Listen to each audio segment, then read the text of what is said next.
Okay na po. Amen. Palakpakan natin malakas ang ating Panginoon.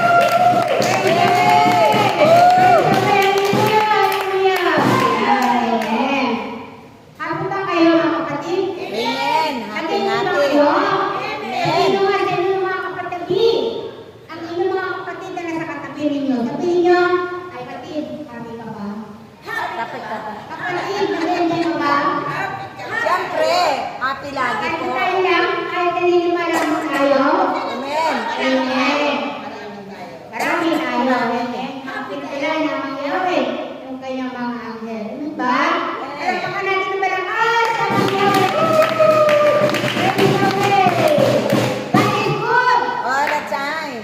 All the time. God is good. The way of your Father. Yes, I will. Yes, I will. I will The forever. way of your Father. Yes, I Praise will. the Lord. Now and Forever. forever. Praise the Lord. Set my spirit free. Yahweh Shaddai. Yahweh Shaddai. Set my spirit free. Hallelujah, hallelujah, ayan. Nawala na naman yung ating mga pagka-stress. Amen ba? Pagka narito tayo sa kawan naman, nawala yung ating stress. Diba? Amen. Naniniwala kayo? Amen. Amen. Palapakan natin na malakas sa mga Yahweh. Amen. Ayan. So mga kapatid, alam na po tayo sa ating ebanghelyo sa araw na ito. Na kung saan ito yung itinakda ng ating Ama na yun ang ating pagsasaluhan sa kanyang piging. Ano ba? Amen. At ano yung pabagat ng ating ebanghelyo sa araw na ito? Ang ebanghelyo natin ngayon ay ang turo Sa pag-ibig. ni Jesus tungkol sa Wala. paghihiwalay. Mag-asawa.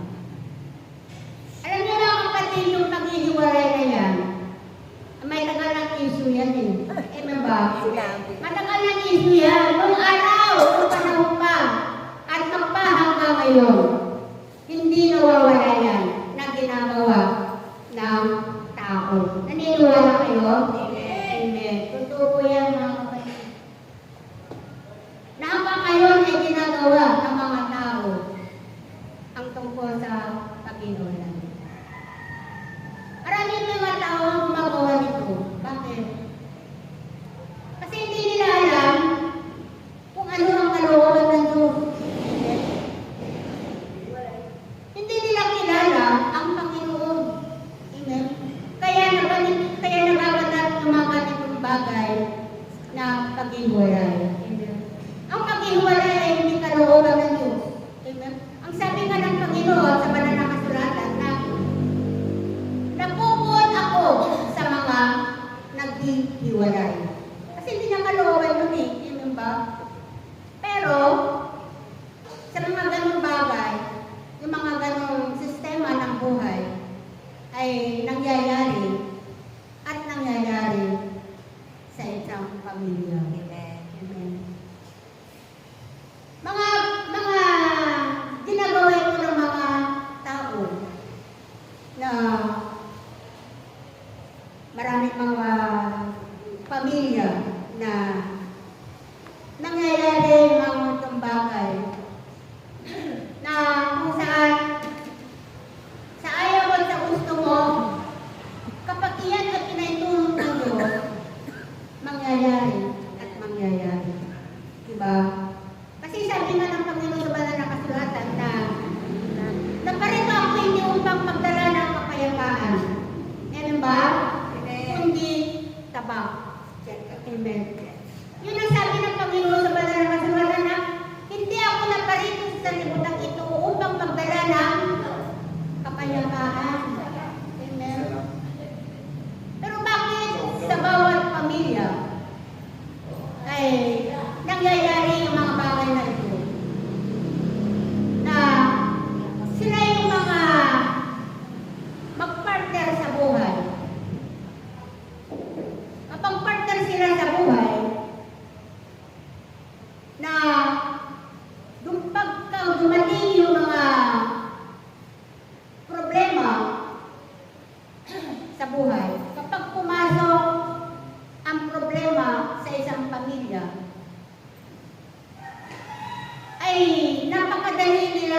magdesisyon. Amen? Napakadali magdesisyon ang isang pamilya. Isang pamilya na kung saan ay sila yung mga taong nag-ibigan. Amen? Nag-iibigan sila. Amen? At yung mga bagay na nagaganap sa kanilang mga buhay, na kapag sila ay dumating sa punto na nagkakaroon na sila ng problema, pumapasok yung problema sa isang pamilya na hindi mo inaasahan. Dumarating ang isang problema o isang pagsubok sa isang pamilya na hindi natin inaasahan. Mga problema na pumapasok sa isang pamilya na isang problema na pwede naman itong pag-usapan. Amen? Pwede naman itong pag-usapan para hindi humanto doon sa hiwalayan. Amen? Na pwede naman hanggang meron tayong magagawang paraan, hanggang meron tayong magagawang solusyon, ay sisikapin natin na gawa ng paraan para maisaayos ang problema ng isang pamilya. Amen. Isang pamilya na binuo ninyong mag-asawa. Pero, ang mga problema na dumarating sa buhay ng isang pamilya ay hindi natin ito maiiwasan sapagkat ang problema na pumasok sa isang tahanan, sa isang pamilya na hanggat maaari ay iwasan yung mga bagay na nagkakaroon ng lalong ikabibigat ng isang problema. Kung ito naman ay pwedeng ayusin hanggang may panahon, kung ito naman ay pwedeng ayusin, mabigyan ng magandang solusyon, mas lalong maganda. Amen. At hanggang maaari ay para maging maayos ang pagsasama ng isang pamilya, ay magkaroon tayo ng pagtanggap sa ating pagkakamali. Tatanggapin natin kung ano man yung pagkakamali natin. Magpuso tayo ay magkaroon tayo ng kababaang loob.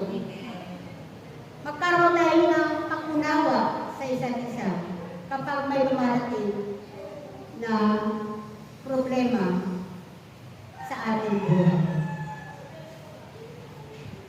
Pero sa isang pamilya kung minsan dumarating na napakadali nilang magdesisyon ng hiwalayan. Hiwalayan na kung saan ay hindi ito yung kalooban ng Diyos. Nasabi nga sa ating ebanghelyo na huwag paghiwalayin ang pinagsama ng Diyos. Palapakan po natin ng malakas. Katulad ng mga panahon na ang ating Panginoon ay naroon sa isang lugar na nilapitan siya ng mga Pariseo. At ang ating Panginoon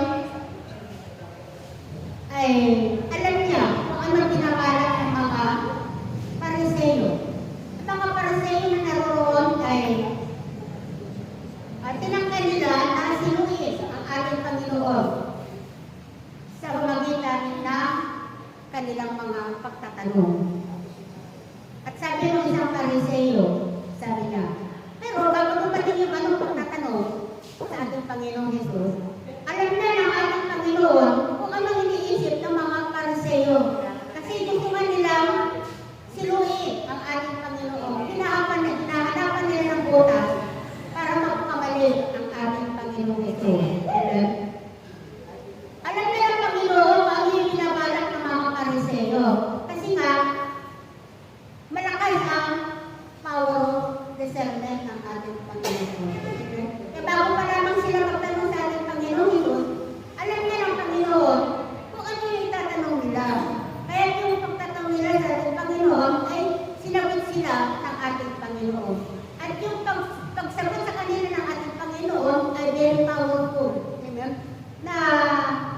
matalino ang kasagutan ng ating Panginoon doon sa tanong ng mga Pariseo.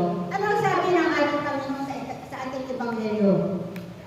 Ay sinabi ng mga Pariseo, Guro, naayon ba sa kautusan na hiwalayan ng lalaki ang kanyang asawa sa kahit anong kadahilanan? Amen?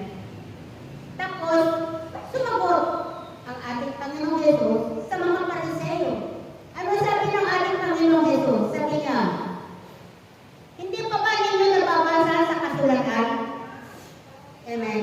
Hindi pa ba ninyo nababasa sa kasulatan na sa kasimula pa lamang ay nilikha ng may kapal ang lalaki at ang babae.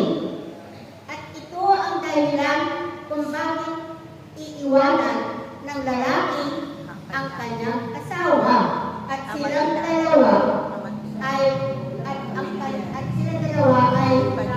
magsasama. Hindi na sila dalawa kundi isa. Amen. At sinabi ba itutong pa ng Panginoon na ang pinagsama ng Diyos ay huwag paghiwalayin ng tao. Amen. Panapakan mo natin na malakas ang yung salita ng ating Panginoon na ang pinagsama ng Diyos ay huwag paghiwalayin ng tao. Pero nangyayari ito eh. Amen. Parang common na lang ito sa ating sanlibutan.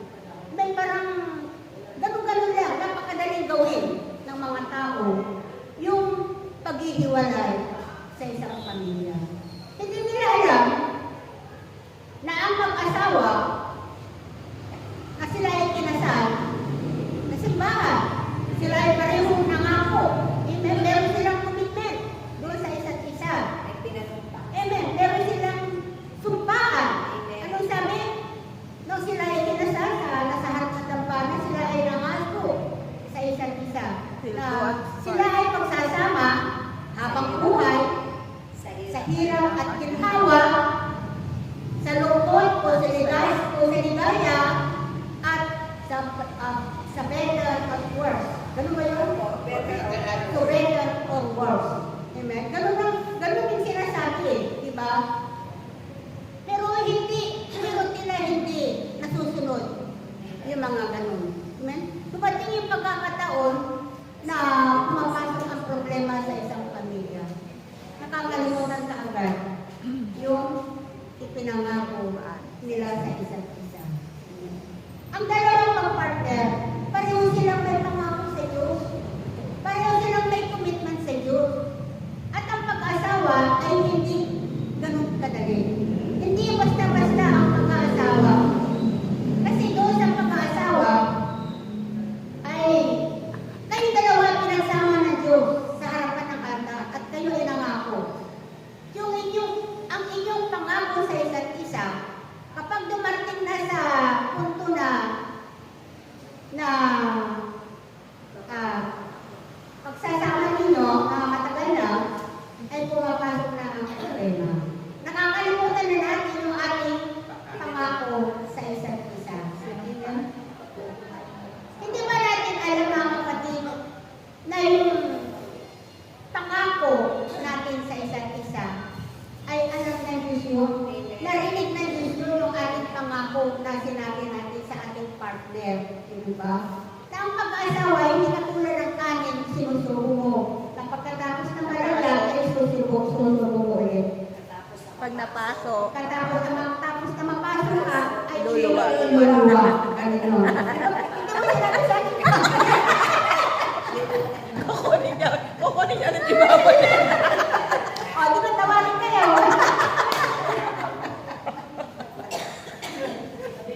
Ang ganun nga ang pag-asawa, di ba? Na pagkatapos na mapasok, basta luluwa. Ang ganun ang pag-asawa eh, di ba? Kasi ang pag-asawa talaga, ay napakahirap din naman talaga, di ba? Mahirap ang pag-asawa kasi, laruin nyo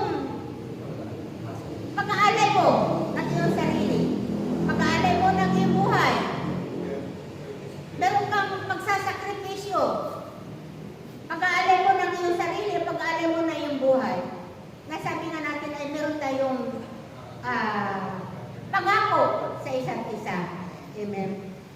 Pero kadalasan, nangyayari ngayon, marami na naghihiwalayan. Na hindi dapat mangyari. Amen? Kasi tayo, napakahirap yung magdidesisyon pa agad na hindi ka handa. Amen? Minsan ang tao nagibigla na magsasalita ng hiwalay kung hiwalay. Amen? Pero pagdating ng huli, nandun yung pagsisisi. Diba? At totoo naman yun. Kasi nga, parehong hindi kakayanin ang bawat isa. Amen? Parehong hindi kakayanin kasi nga,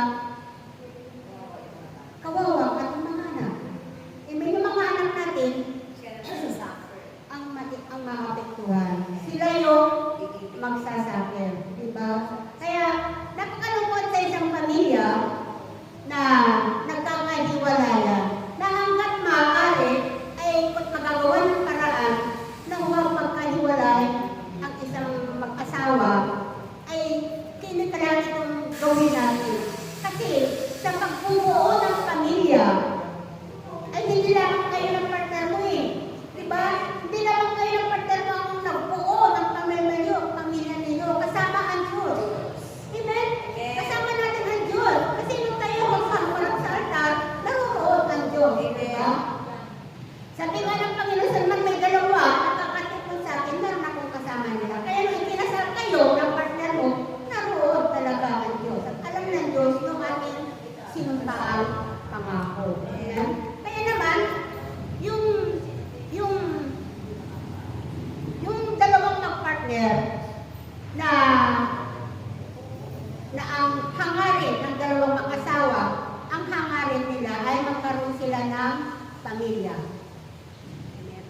Bumuo sila ng pamilya. Kasi hindi naman natin matatawag na pamilya kung dalawa lang kayo mag-asawa. Diba? Kailangan, meron kayong anak. Bumuo kayo ng anak, gagawa kayo ng anak para matawag na isang pamilya. Palapakan po natin ang malakas. Kaya nga po mga kapatid doon sa pagbubuo ng isang pamilya, kinakailangan dito na ibibigay natin ng buong-buo yung ating sarili. Buong-buo yung ating pagsasakripisyo sa ating pamilya. Amen? Sapagkat ang pagbubuo ng pamilya, tandaan natin lagi na hindi lamang tayo, hindi lamang yung dalawang mag-partner, kundi kasama ang Diyos. Palapakan natin ang malakas ang ating pamilya. Dahil dito mga kapatid sa paghihiwalayan, madaling sabihin yung paghihiwalay. Pero napakahirap kapag nangyari sa isang pamilya ang pagkahiwalay kasi naroon lagi yung pagsasakripisyo ng ating mga anak. Palapakan po natin ng malakas ang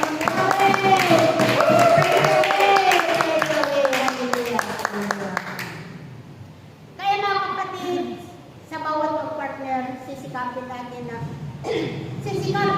tayo ay magkaroon tayo lagi ng pag-unawa sa isa't isa.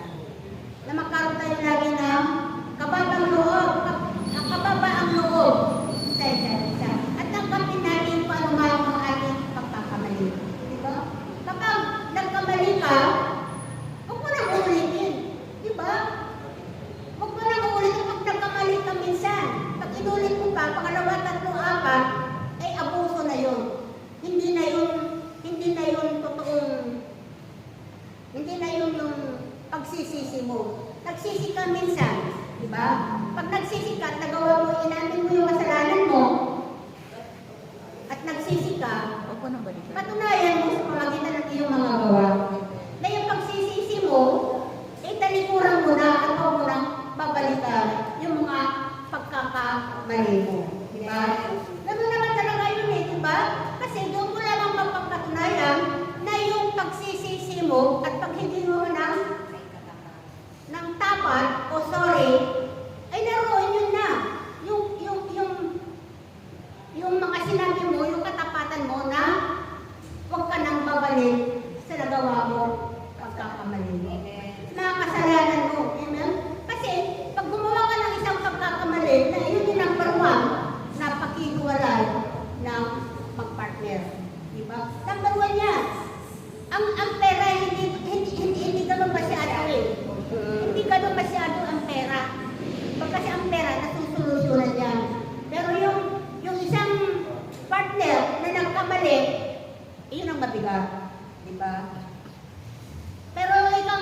nga nasabi nga natin na kapag ang isang tao na nagkamali minsan at humingi siya ng tawad at taon sa puso niya, yung kanyang pagsisisi at taon sa puso niya, sa kalooban niya, yung paghingi niya ng tawad, eh hindi na niya dapat na babalikan.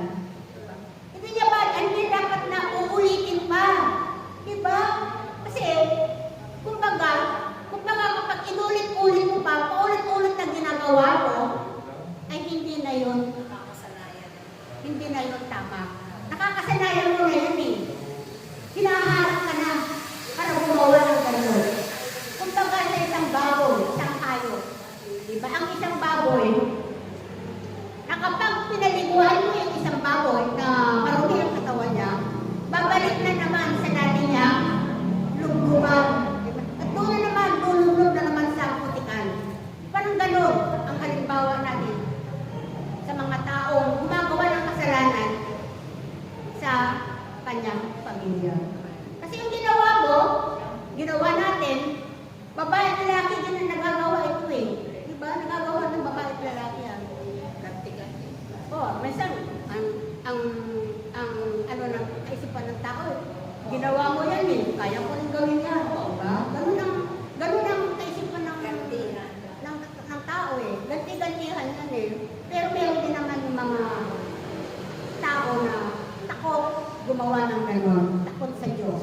Amen. Takot sa Diyos yun. Pero yung mga taong patuloy na gumagawa ng isang pagkakamali, isang kasalanan, hindi lamang sa iyo nagkasala. Hindi lamang sa iyo nagkamali. Pati sa Diyos nagkakasala ka. Diba? Nagkakasala ka sa Diyos.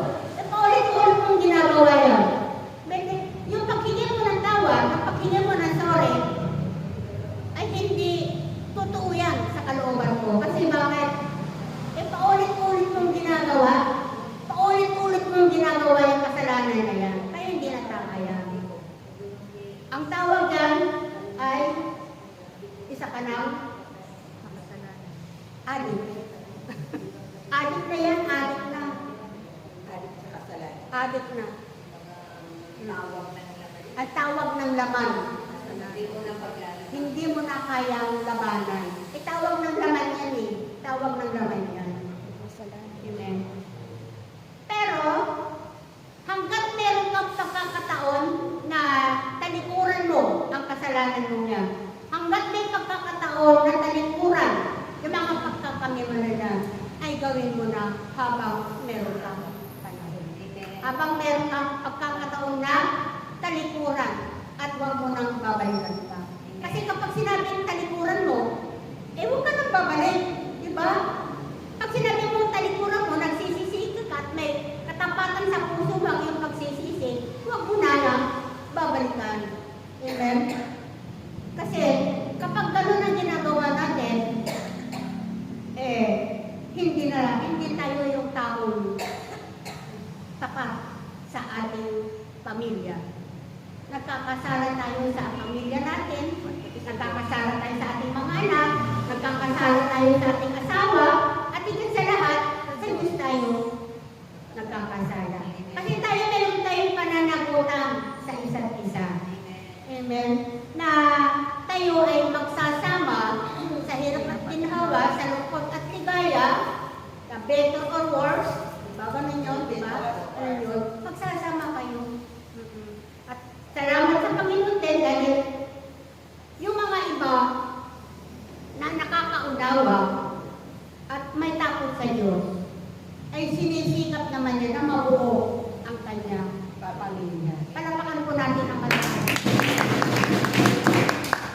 Kaya mga kapatid, sa ating ebanghelyo ay napakalaki ng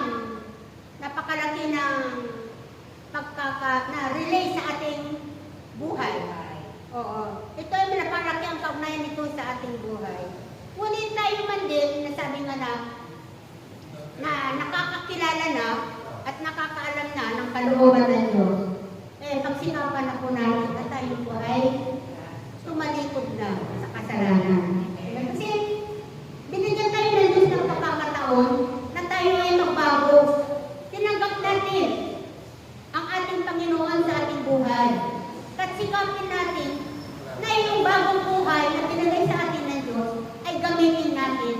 pagsasama, gamitin natin sa wasto yung bagong buhay na pinagkaloob sa atin ng ating Panginoon. Diba? Kasi nga po mga kapatid, di ba ang sabi sa ating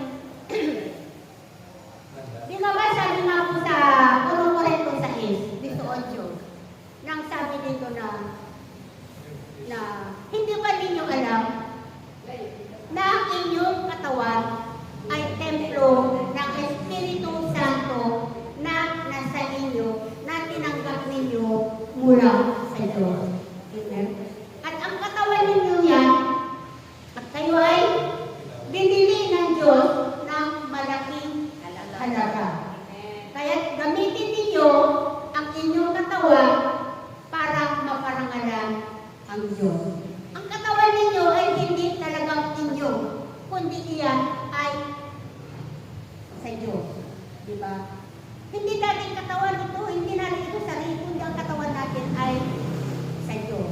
Then sabi nga po ng ating Panginoon sa banal na kasulatan na huwag kayong makikiapid sa anumang kasalanan na ginagawa ng tao ay iba ang nakikinsala. Ngunit sa pakikiapid ay sariling katawan ang kanyang pinipinsala. Amen ba? Naniniwala ba kayo doon? Kailangan po natin na malakas. Kaya nga mga ating Panginoon ay nagbibigay sa atin ng babala. Ng ating katawan, dahil narito tinanggap natin ang Espiritu Santo na karoon sa atin ng ating Panginoon, ay gamitin natin ang ating katawan para maparangalan ang Diyos. Amen? At ang ating katawan na ito ay ginagamit natin para sa paglilingkod sa ating Panginoon, para purihin ang Diyos, purihin ang Panginoon. Ibigay natin ng buo yung paglilingkod natin sa Diyos. Amen? Yung kasi, kapag tayo pa ay nakipag-commitment sa ating Panginoon, ay meron na po tayong pananaguran sa ating Panginoon. Na gamitin natin ng malinis yung ating sarili, yung ating katawan para sa paglilingkod sa ating Panginoon. Dahil sabi nga ng Panginoon na dapat tayo na lingkod ng ating Panginoon ay laging malinis ang ating puso. Amen? Laging malinis ang ating puso, iyon ang nais ng ating Panginoon sa atin bilang kanyang mga tagapagtungkol. Amen ba? Kailangan po natin ng malakas. At iyon ang kapatid ang pagsikapan natin na may sa buhay natin sa ating buhay. Na tayo pa ay bilang lingkod ng ating Panginoon ay dapat maglingkod tayo sa Diyos na meron tayong malinis na puso. Meron tayong malinis na kaisipan. Meron tayong malinis na kalooban at malinis ang ating pagkatao. At umiwas po tayo sa mga bagay na hindi kinalulugdan ng ating Panginoon. Diba? Dahil ang sabi nga ng ating Panginoon na hindi ako nalulungkot sa naghihiwalay, kundi pagkos napupot ako sa mga naghihiwalay. Kasi hindi ito kalooban ng Diyos eh. Kaya dapat tayo mga kapatid at nakapagkilala sa Diyos, nakakaalam sa kalooban ng Panginoon, umiwas tayo sa mga bagay na hindi kinalulugdan ng ating Panginoon. Ano ba? Kailangan po natin na malakas. Kaya dapat sa ating mga partner, maging maunawan tayo sa isa't isa, magkaroon tayo lagi ng kabagang loob, at higit sa lahat, ay magkaroon tayo ng tunay na pagmamahalan sa isa't isa. At lagi natin tatandaan mga kapatid na sa loob ng ating tahanan, pairalin natin ang pag-ibig na Amang Yahweh. Nang sa ganon, sa pamilya natin ay naroon lagi yung kapayapaan, kagalakan, pagkakaisa, at tunay na pagmamahalan ng bawat pamilya. Ano ba? Palapakan po natin ng malaking ating Panginoon. Ay, Wow, sakto, 31. Ay, kala ko naman. Yun lang, tapos tapatay ko na sana eh. Diba? Sabi nga niya, yun lang. Tapos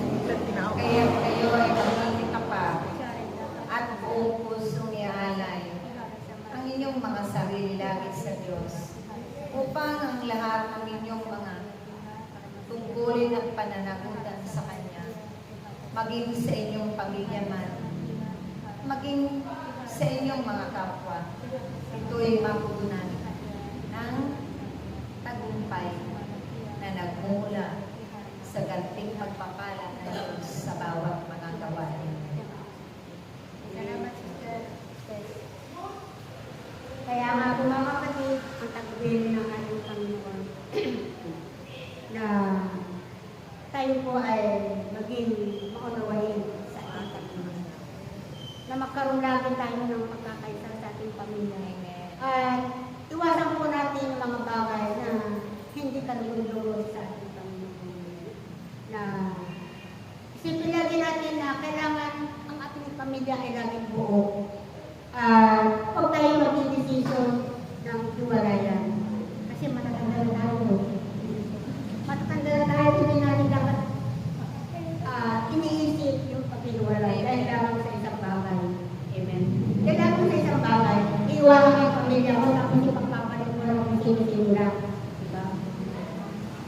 Sabi nga sa banal na kasulatan na kapag ang babae at ang lalaki daw